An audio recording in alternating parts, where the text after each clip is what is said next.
Hello friends, welcome back to my channel जिसका नाम है ऑनेस्ट बाय समीर। तो फ्रेंड्स, आज हम बात करने वाले हैं, बहुत लोगों का एक सवाल रहता है कि भाई हम प्लास्टिक का कूलर यूज़ कर रहे हैं लेकिन हमारा जो प्लास्टिक का कूलर है वो ठंडी हवा देता ही नहीं है, हमारे कमरे को ठंडा करता ही नहीं है, हम क्या करें। तो चलिए फ्रेंड्स, इस क्वेश्चन का जवाब आपको इस वीडियो में मिलने वाला है और जानते हैं कि आपका प्लास्टिक का कूलर आपके कमरे में ठंडी हवा क्यों नहीं दे रहा है।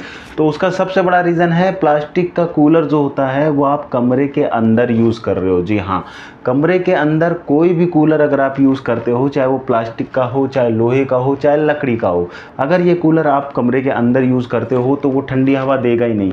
अब आप पूछोगे ऐसा क्यों भाई, कूलर तो कूलर होता है, कहीं भी यूज़ करो ठंडी हवा तो देना चाहिए ना।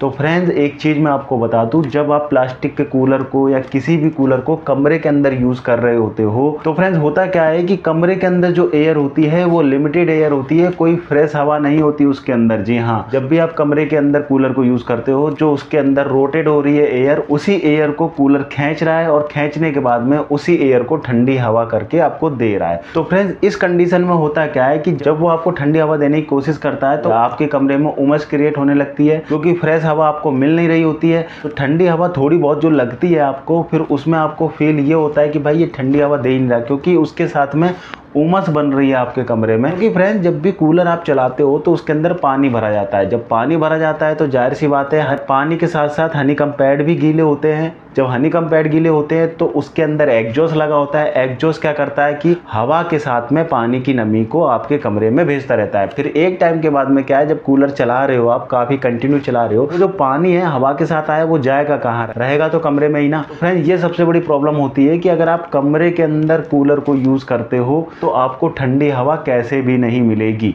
आप कहने को लगा लो प्लास्टिक के कूलर बहुत चल रहे हैं और वो कमरे के अंदर ही यूज़ किए जाते हैं, लेकिन आपको ये शिकायत हमेशा बनी रहेगी कि भाई ये ठंडी हवा नहीं दे रहा। फ्रेंड्स, अब सवाल उठता है कि भाई आपको ठंडी हवा मिले कैसे। तो फ्रेंड्स, अगर आपको चिल्ड और ठंडी हवा चाहिए तो उसके लिए आपको कूलर को बाहर रखना पड़ेगा, आपके कमरे के बाहर रखना पड़ेगा। कोई अगर विंडो हो तो विंडो के बाहर आप कूलर को रखिए, जिससे कि फ्रेश हवा कूलर को मिले। जी हाँ, कूलर ठंडी हवा जब ही देता है फ्रेंड्स, जब उसको फ्रेश हवा मिलती है। बाहर की जो फ्रेश हवा होती है ना, जब उसको मिलती है जब भी वो आपके कमरे को ठंडी हवा देगा। तो फ्रेंड्स, इसलिए लोहे के कूलर या लकड़ी के कूलर आज भी कहीं कहीं लोग खरीदते हैं, क्योंकि उनको ठंडी हवा चाहिए होती है, ना कि उनको ये चाहिए होता है कि भाई मैं तो कमरे के अंदर लगा लूँगा, ये अच्छा लग रहा है या फिर इसका डिज़ाइन अच्छा लग रहा है, ये कूलर बहुत अच्छा है, इसमें फंक्शन बहुत है। फ्रेंड्स, ह्यूमिडिटी कंट्रोल कोई सा भी कूलर नहीं करता, चाहे कितनी भी बड़ी कंपनी दावा करती हो कि भाई हमारा कूलर है ह्यूमिडिटी कंट्रोल करता है। फ्रेंड्स, अगर पानी डला हुआ है कूलर के अंदर तो ह्यूमिडिटी कंट्रोल हो ही नहीं सकती, ये ध्यान रखिएगा। बंद कमरे में अगर आपने कूलर लगाया है, घर के अंदर कूलर लगाया है, तो उमस क्रिएट होगी और आपको ठंडी हवा प्रॉपर तरीके से नहीं मिल पाएगी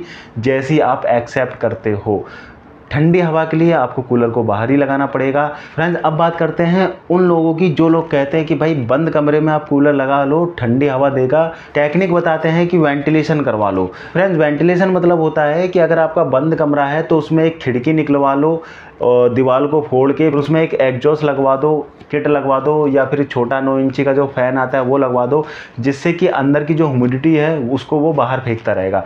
तो फ्रेंड, ये जो तरीका है कि आपने वेंटिलेशन लगवा लिया, एक पंखा लगवा लिया 9 इंची का, कमरे की जो एयर है उसको बाहर फेंकने का काम करेगा। अगर आप ये करा लेते हो तो कहीं हद तक आपको थोड़ी बहुत ठंडी हवा मिल जाएगी, लेकिन फिर भी ये उम्मीद मत रखना कि आपको वो हवा मिलेगी जैसी आप एक्सेप्ट करते हो। जैसे कि आपने कूलर एक बाहर रखा हुआ है जिसको फ्रेश हवा मिल रही है, वो जो कूलर आपको हवा दे रहा है बिल्कुल ठंडी, वैसी हवा की एक्सेप्टेशन मत रखना, क्योंकि ये जो आप वेंटिलेशन वाला काम करोगे वो कहीं हद तक ठीक है, लेकिन आप वैसी हवा नहीं पा पाओगे जैसी हवा आपको कूलर को बाहर रखने पर मिलेगी। तो फ्रेंड्स, अगर आप चाहते हो कि आपको चिल्ड हवा चाहिए, एकदम ठंडी हवा चाहिए, तो कूलर को किसी भी तरीके से बाहर रखना पड़ेगा।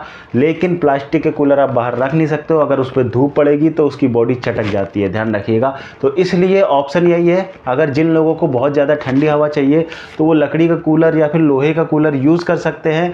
लेकिन आजकल रिस्क बहुत ज़्यादा होता है कि भाई करंट आता है लोहे के कूलर में। फ्रेंड्स, आजकल रिस्क ना लेने के चक्कर में कि भाई लोहे के कूलर में करंट का खतरा रहता है, तो इसीलिए लोग प्लास्टिक के कूलर यूज़ करते हैं। तो कहीं ना कहीं तो कंप्रोमाइज़ आपको करना ही पड़ेगा। करंट का जो खतरा है उसको देखते हुए लोहे का कूलर लीजिए, या फिर आप प्लास्टिक के कूलर में जाना चाहते हैं तो उसमें फिर कंप्रोमाइज़ आपको हवा के साथ में करना पड़ेगा। तो फ्रेंड्स, ये था वीडियो उन लोगों के लिए जो लोग कहते थे कि हमारे कमरे में प्लास्टिक का कूलर लगाए लेकिन वो ठंडी हवा नहीं देता। तो फ्रेंड, ये था आंसर। अगर आपको वीडियो अच्छा लगा है तो चैनल को लाइक एंड सब्सक्राइब करना ना भूलिएगा। Thank you so much video देखने के लिए। धन्यवाद।